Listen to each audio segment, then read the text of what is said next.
semuanya, selamat datang di podcast Komunikasi dengan aku Oktia Syakira dan teman aku Lika Antasari. Nah, di episode kali ini kita bakal ngebahas tentang kuliah di mana aja, yang penting ilmunya, bersama narasumber kita, Ibu Rektor tercinta kita, Ibu Haja Insinyur Haja Lindawati MZNT. Halo Ibu.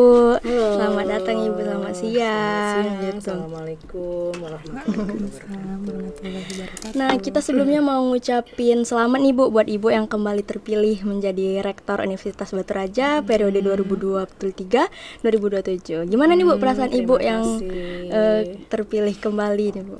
Ya, alhamdulillah, karena masih dipercaya teman-teman ya, teman-teman terutama yang di Senat, untuk diamanahkan untuk menakodai Universitas Batu Raja sebagai rektor untuk periode 4 tahun ke depan. Betul, baik Ibu. Ya. Nah, pembahasan kali ini kan kita mau ngebahas tentang kuliah di mana aja, yang penting ilmunya nih Bu. Betul. Nah, Ibu untuk calon mahasiswa atau calon mahasiswa baru, kira-kira apa aja sih Bu pertimbangan untuk memilih perguruan tinggi yang tepat? Ya, di era globalisasi sekarang, dengan program MBKM Mas Menteri, tentunya para calon mahasiswa, calon mahasiswa perlu mengetahui ya apa yang menjadi pertimbangan untuk memasuki sebuah perguruan tinggi. Nah, kalau menurut saya, mahasiswa yang ingin masuk ke perguruan tinggi itu harus juga mengetahui seluk-beluk perguruan tinggi tersebut. Jangan sampai juga masuk ke perguruan tinggi yang nggak ada status. Iya, betul. Nggak ada status ya. Seperti di Unbara, kita jelas proses belajar mengajarnya jelas. Nggak ujuk-ujuk, nggak ada proses terus lulus tuh nggak. Kemudian kurikulumnya jelas, ownernya jelas, dosennya jelas, dan tentunya itu yang menjadi pertimbangan seorang mahasiswa untuk memasuki sebuah perguruan tinggi. Jadi jangan asal pilih, jangan asal pilih, apalagi di era globalisasi ini kan gampang sebenarnya untuk memilih, mencari info bagaimana status perguruan tinggi tersebut, kualitasnya seperti apa, proses belajarnya seperti apa, dan lain-lain itu. Gampang sebenarnya dilacak, dicari Bu. Betul. Lalu kita mau ngobrol nih Bu soal keinginan pelajaran yang lebih memilih kuliah di luar daerah ketimbang dalam daerah mereka sendiri itu Bu. Itu bagaimana tanggapan Ibu?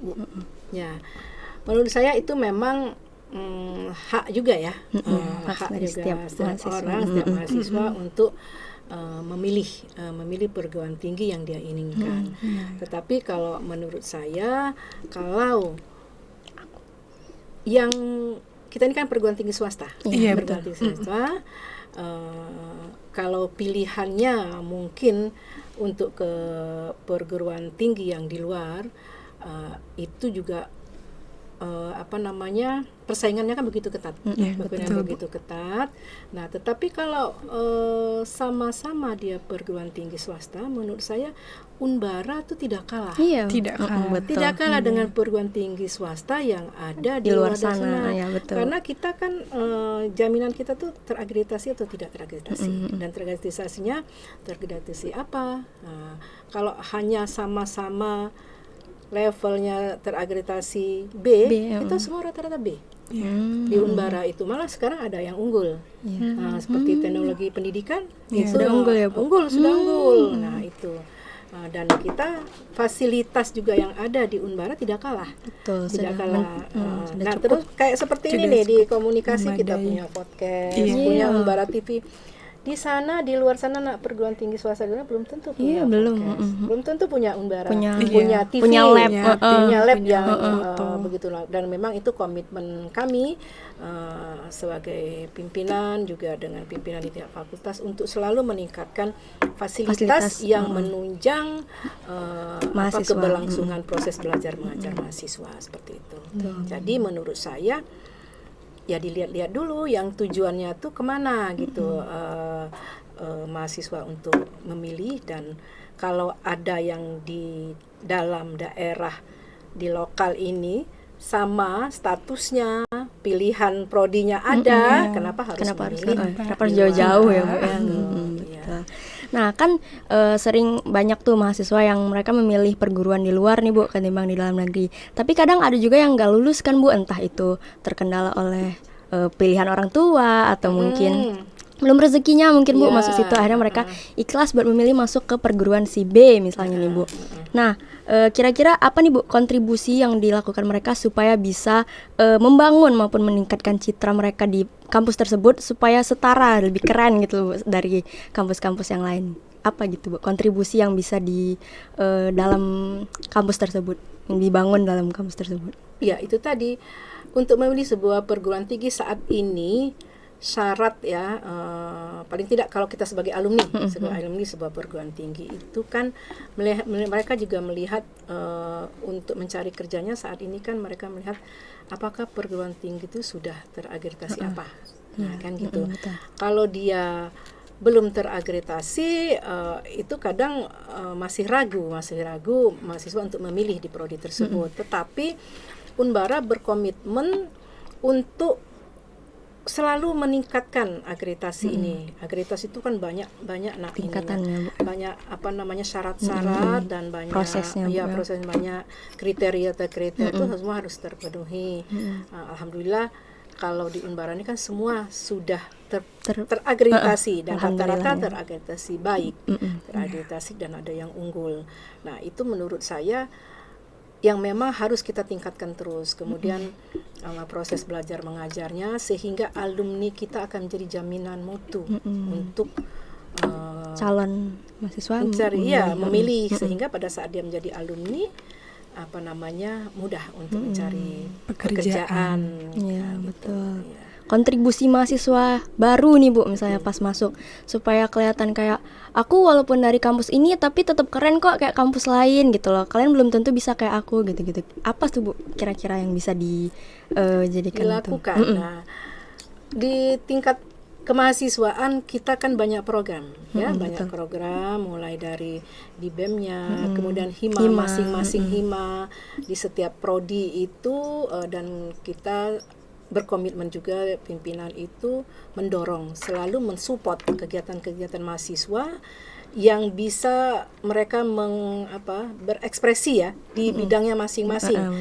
Seperti sekarang ini kita punya seni ya, kan gar seni gitu kan, punya marching band, kemudian yang lain-lain malah yang yang bukan tentara apa sih? Menwa.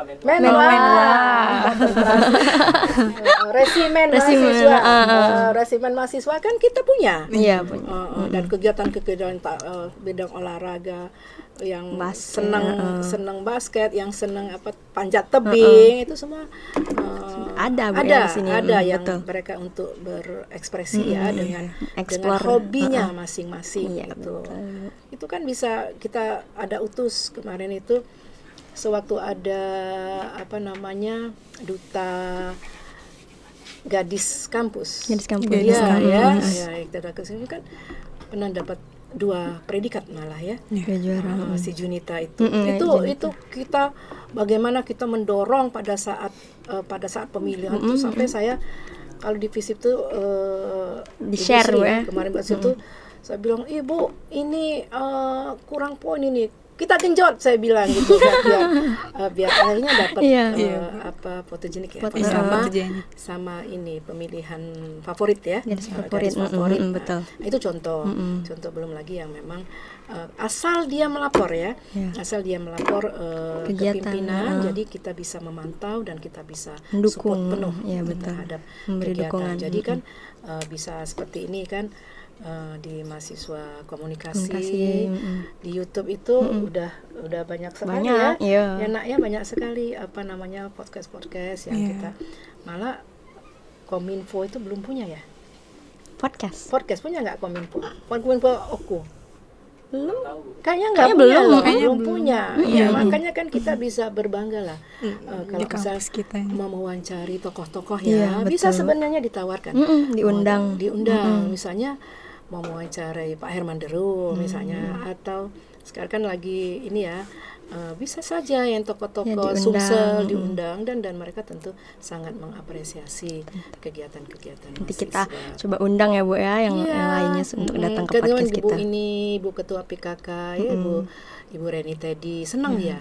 Senang. Ikut podcast kayak gini Bu. Iya, ya. senang. Jadi program-program PKK, kemudian kegiatan-kegiatan bisa diundang loh, Nak. Tuh, boleh tuh dimasukin ke Iya, diundang. proker. Dengan begitu malah podcast kita naik ratingnya, karena Dilihat banyak orang. banyak orang yang kita wawancarai, banyak orang yang kita bisa berdiskusi dengan orang luar gitu. Oke Bu, ini kan banyak ya Bu calon mahasiswa-mahasiswi itu yang suka gengsi buat kuliah di daerah sendiri. Itu bagaimana Bu tips yang kira-kira mengurangi perspektif gengsi kuliah di dalam daerah sendiri tuh gimana? Kayak nggak mau kuliah di sini. Kok kuliah di sini kok kita nggak keluar kota sih kuliah gitu. Ya tadi perlu pemahaman juga, apalagi sekarang di era ekonomi Indonesia sekarang kita sama-sama tahu ya, sama-sama tahu Unbara itu menurut saya uang kuliahnya sepertinya termurah. Iya. Iya nggak? Betul. Dengan agregasi yang sama dengan perguruan tinggi swasta yang kita bandingkan di luar daripada OKU. Dan dengan fasilitas yang juga tidak kalah. Kemudian proses belajar mengajarnya jelas. Proses belajarnya mengajarnya jelas.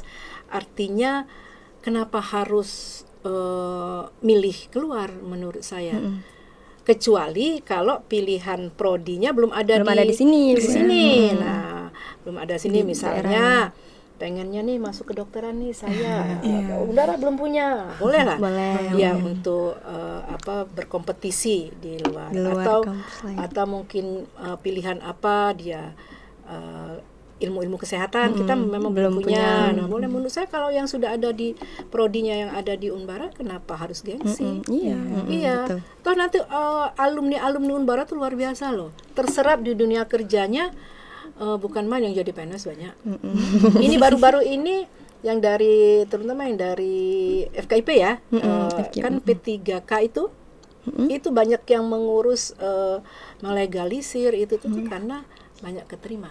Kemudian di pertanian juga banyak yang keterima yang di P3K, kemudian yang saya rasa di bank-bank juga banyak. Itu banyak.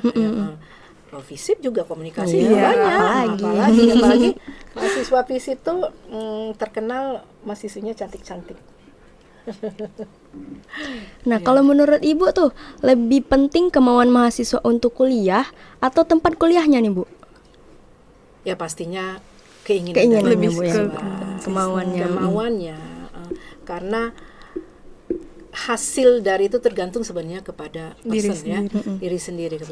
Kita juga banyak loh sebenarnya yang alumni itu juga kalau dia nggak mampu bersaing juga setelah dia menjadi alumni juga tidak akan terpakai juga. Ya, makanya mahasiswa Unbara juga harus dibekali sekarang kan dengan adanya kewirausahaan itu bagaimana, karena nggak mungkin juga ya Nak ya pemerintah itu bisa mengakomodir semua alumni untuk bekerja di pemerintahan, dalam hal ini PNS. Kemudian BUMN juga persaingannya begitu ketat. Ya ini kemarin baru-baru ini ya, baru ini BUMN buka besar-besaran ke seluruh Indonesia. Dari yang mendaftar, saya selalu searching ya, yang mendaftar 6.000, ujung-ujungnya yang keterima hanya 3 orang. Iya kan, jadi memang kita harus punya pilihan, harus punya pilihan selain daripada harus berani mengeksplor ya Bu ya. Dengan kemampuan kita, yang kita punya. Dan bagaimana kiat-kiat sukses itu ya harus kita ketahui juga bagaimana gitu. Nah, kita mau ngebahas tentang kampus kita nih Bu kali ini. Nah, Ibu selaku rektor dari Universitas Batu Raja, apa yang menjadi visi misi Ibu ke depan nih Bu buat meningkatkan minat dan juga ketertarikan calon mahasiswa buat masuk ke Unbara nih Bu? kalau visi Unbara itu jelas menjadi universitas yang unggul dan berkarakter ya, betul. Dalam menjalankan Tridharma perguruan tinggi. Unggul dan berkarakter itu di 2030. Itu batasannya. Jadi memang harus punya, kalau dulu pemerintah di zamannya Pak Harto punya Repelita ya, seperti itu ya.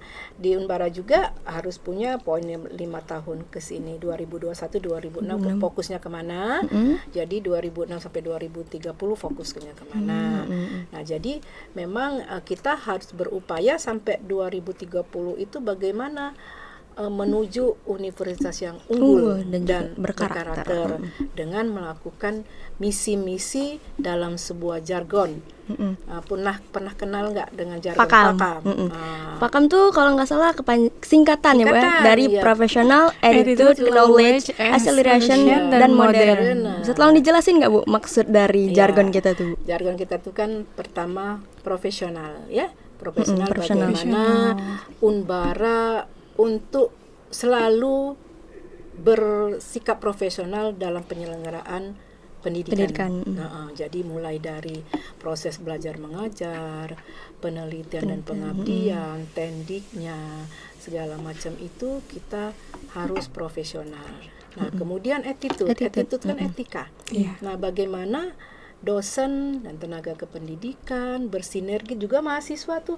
Unbara itu dia harus punya etika. Kalau kalau bahasa agama tuh adab ya. Adab. Harus beradab. Iya, harus beradab. Nah, itu karakter tumbuhnya disusun di sana. Nah, itu yang harus kita tekankan juga, bagaimana mahasiswa Unbara itu punya karakter yang kuat untuk menjadi seorang alumni Unbara yang dipercaya nanti oleh masyarakat untuk terjun ke masyarakat, seperti itu. Oke, Bu, kira-kira adakah program baru di Unbara ini sebagai penunjang untuk meningkatkan mutu dan kualitas mahasiswa Unbara ke depannya, Bu? Iya, kalau program untuk meningkatkan mutu, kita selalu punya namanya LP3MP ya. Itu kalau dulu tuh bahasanya itu lembaga yang penjamin mutunya Unbara itu adalah di sana, di LP3MP itu proses pembelajaran dan penjaminan mutu.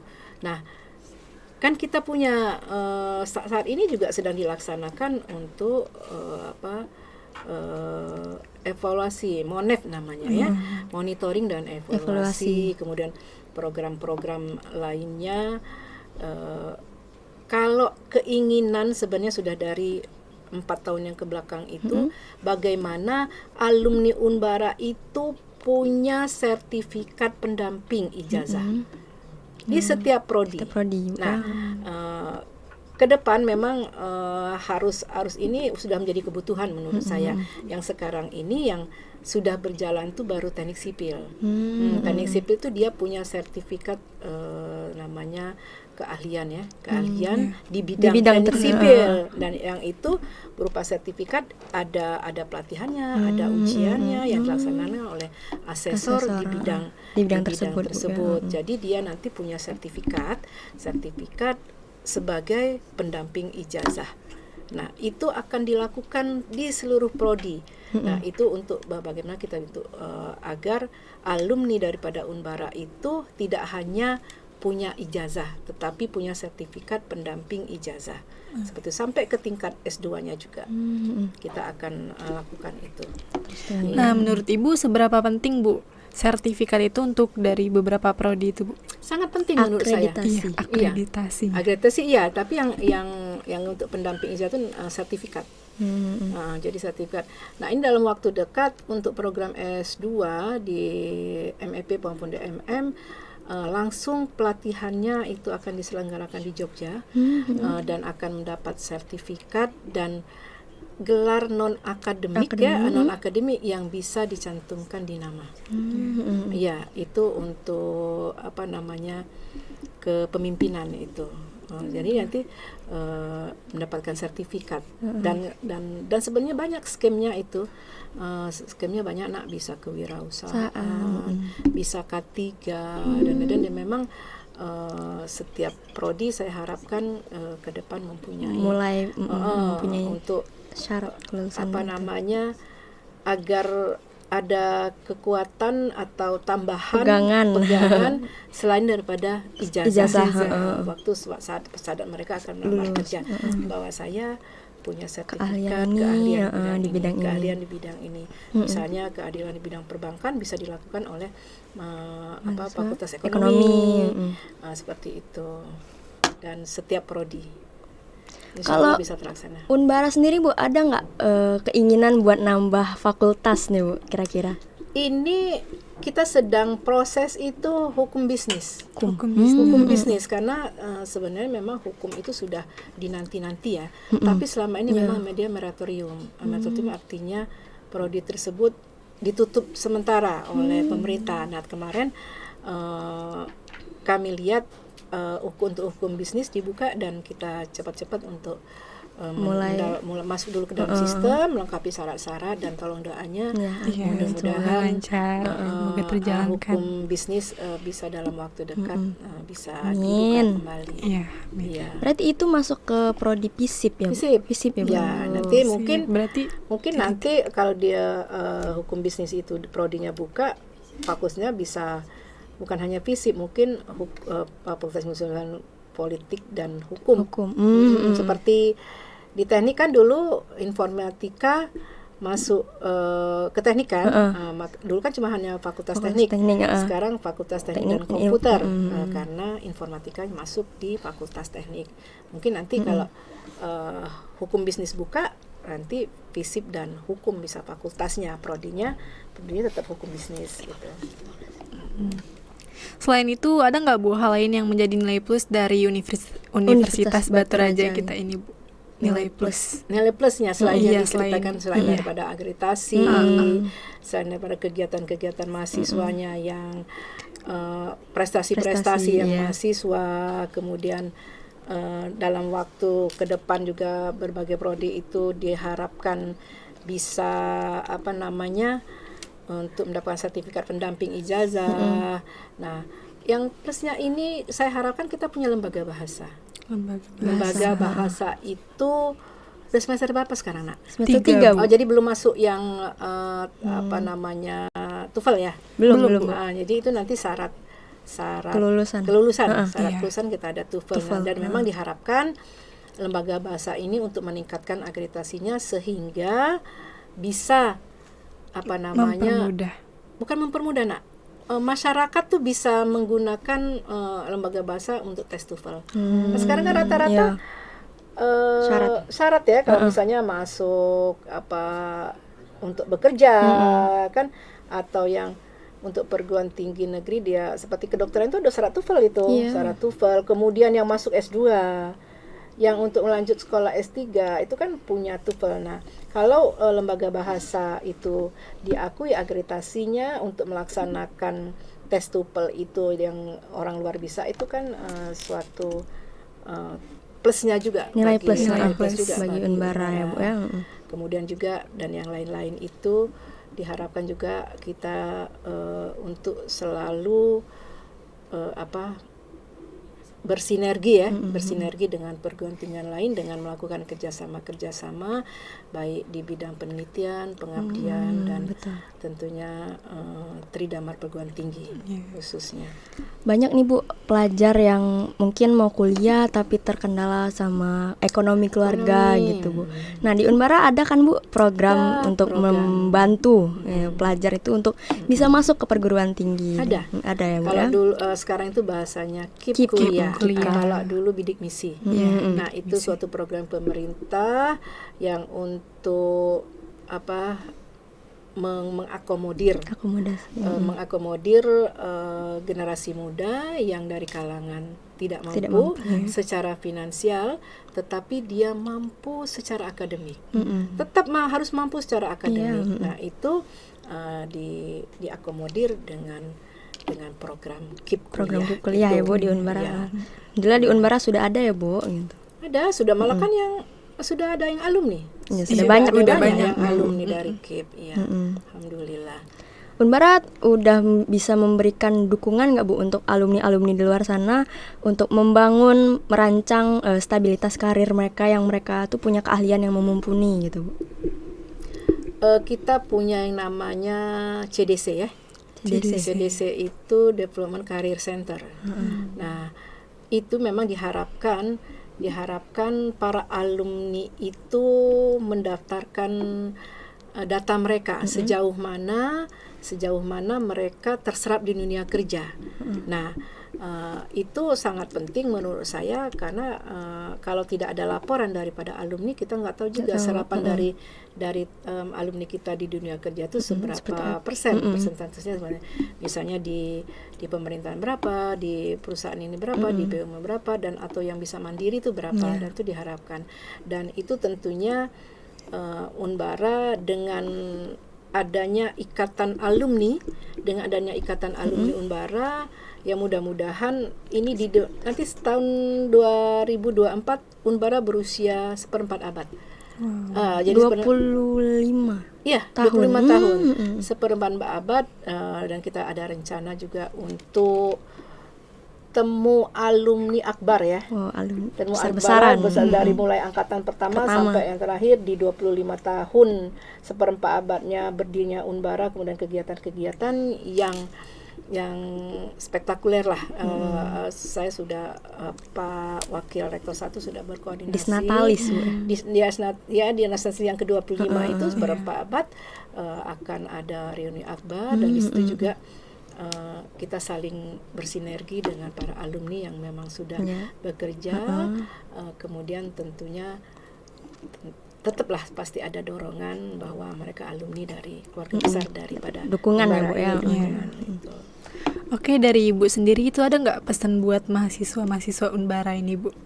Ya, untuk mahasiswa Unbara sebenarnya jangan ragu lah ya.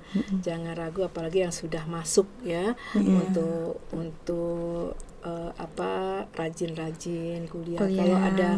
Kalau ada yang memang punya minatan keahlian keinginan hobi lah ya. Hobi itu ada disalurkan dengan di bidangnya masing-masing. Kemudian juga tetap semangat untuk jangan hanya tergantung ilmu itu bisa, apalagi sekarang kan kita bisa e-book tuh banyak, nggak ada misalnya kita cari materi ini di pustakaan nggak ada, sekarang tuh gampang banget ada di internet. Jadi tetap semangat untuk menggunakan fasilitas yang ada, sehingga nanti pada saat menjadi alumni akan membanggakan daripada lembaga yang kita cintai ini.